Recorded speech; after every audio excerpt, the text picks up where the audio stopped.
அதுல வந்து இந்த பொள்ளாச்சி படுகொலைன்னு ஒரு ஒரு சொல்லுவாங்க. ஓகே.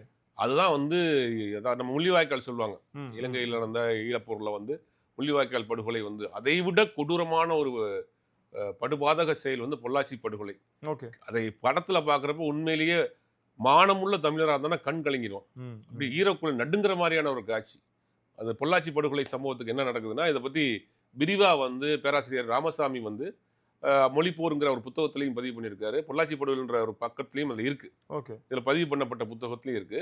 பொள்ளாச்சியில பாலக்காடு சாலையில இருக்கக்கூடிய ஒரு போஸ்ட் ஆஃபீஸ்ல இந்தியில எழுதியிருக்காங்க. ம். போஸ்ட் ஆஃபீஸ்ங்கிறதுல ஹிந்திலயும் இருக்கு, இங்கிலீஷ்லயும் இருக்கு. அதை அழிக்கிறதுக்காக ஒரு பெரிய போராட்டம் நடக்குது. அப்ப ஒரு +1 படிக்கக்கூடிய ஒரு பையன் வந்து அந்த இந்தியை அழிக்கிறதுக்கு மேல ஏறுறான். ம். அந்த அந்த பேனர் மேல ஏறுறான். அந்த அந்த போர்டு மேல ஏறுறான். ம். அப்ப போலீஸ் தரப்பு ரவுண்ட் பண்ணிட்டாங்கன்னு, "இறங்கு, நாங்க சுட்டுருவோம்" அப்படிங்கிறாங்க. மிரட்டுறாங்க போலீஸ். அது அது அன்னைக்கு என்னன்னா ஒரு கடையடைப்பு போராட்டம் நடத்துனாங்க. கடையடைப்பு போராட்டம் மாணவர் போராட்டமா இருந்தது, மக்கள் போராட்டமா மாறிடுச்சு. ஓகே. இது என்னன்னா, எப்படி ஜல்லிக்கட்டுல எல்லாரும் சேர்ந்தாங்க இல்லையா? ஆம், ஆம். அதை விட பலம் வாய்ந்த போராட்டம் அது. பொள்ளாச்சியில. பொள்ளாச்சியில் நடந்த போராட்டம். மக்கள் பூரா கடையடைச்சிடுறாங்க. ஓகே. மக்களும் கடையடைச்சிட்டு மக்கள் எல்லாரும் சேர்ந்து வந்து நிக்கிறாங்க. அந்த பையன் கிரவுட் நிக்குது. ஒரு 16, 15 வயசு பையன் அந்த மேல போர்டு மேல ஏறுறான். ஹிந்தி அழிக்கிறதுக்கு அழிச்சுக்கிட்டு இருக்கிறான். போலீஸ் தரப்பு சுத்தி நிக்குது. இறங்கு உன்னை சுட்டுருவோங்கிறாங்க. சுட்டாலும் பரவாயில்லங்கிறான். ம். சுட்டாலும் பரவாயில்லங்கிறான். சுட்டாங்க. ஓகே. அவன் சுட்டு அப்படியே வந்து பொணமா கீழ விழுகுறாங்க. மக்கள் குதிச்சுட்டாங்க. ஓ!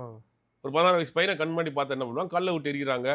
போலீஸ் மேல தாக்குதல் நடத்துறாங்க. போலீஸ் என்ன பண்ணுது? இமிடியேட்டாக வந்து கோயம்புத்தூர்ல இருக்கக்கூடிய துணை ராணுவ படைக்கு கேட்குறாங்க. இந்த மாதிரி கலவரம் ஆகிட்டு இருக்கு, முத்திக்கிட்டு இருக்கு. எங்கள உடனே வர சொல்லுங்க அப்படின்னோனே, அந்த துணை ராணுவ படை வந்து பார்க்குற எல்லாரையும் சுடுறாங்க. ம்.